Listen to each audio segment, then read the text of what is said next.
جی میں اس وقت رجحان کچے میں موجود ہوں۔ رجحان کچے کے حالات کا بات کیا جائے تو رجحان کچا مقامی لوگوں اور قانون نافذ کرنے والے اداروں کے لیے درد سر بن چکا ہے۔ کچے میں متعدد بار آپریشن کیے گئے جن میں پولیس کو خاطر خواہ کامیابی حاصل نہ ہوئی۔ اس کی وجہ یہ تھا کہ پولیس کے پاس وہ ہتھیار وہ ایمونیشن نہیں تھے جو ڈکیتوں کے پاس تھے۔ اس وقت مقامی لوگ ہمارے ساتھ ہیں، ان سے جانتے ہیں کہ ان کے کیا مشکلات ہیں۔ جی جی، رجحان کچے کے اوپر بات کر رہے تھے آپ، جیسا کہ آپ دنیا پوری جانتی ہے کہ رجحان کچا جو ہے نا امن و امان کے لیے خوف کی علامت بن چکی ہے۔ پنجاب پولیس کی جانب سے، قانون نافذ کرنے والے اداروں کی جانب سے یہاں پہ نام کے آپریشن ہوئے، کوئی رزلٹ ان کا سامنے نہیں آیا۔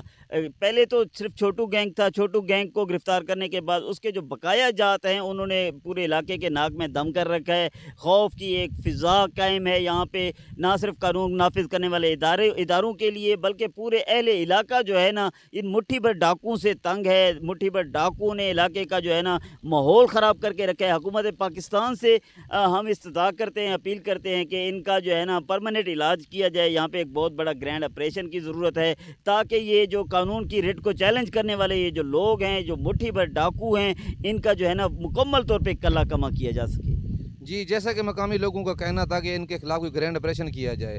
مقامی لوگوں سے ہماری بات ہوئی، انہوں نے کہا تھا کہ ان ڈکیتوں کے پاس ایسی کیا گدڑ سنگھی ہے کہ جن کے خلاف کوئی بھی آپریشن کامیاب نہیں ہوتا، نہ ہی کوئی سیکورٹی ادارے ان کے خلاف آپریشن کرنے کے لیے تیار ہے۔ جی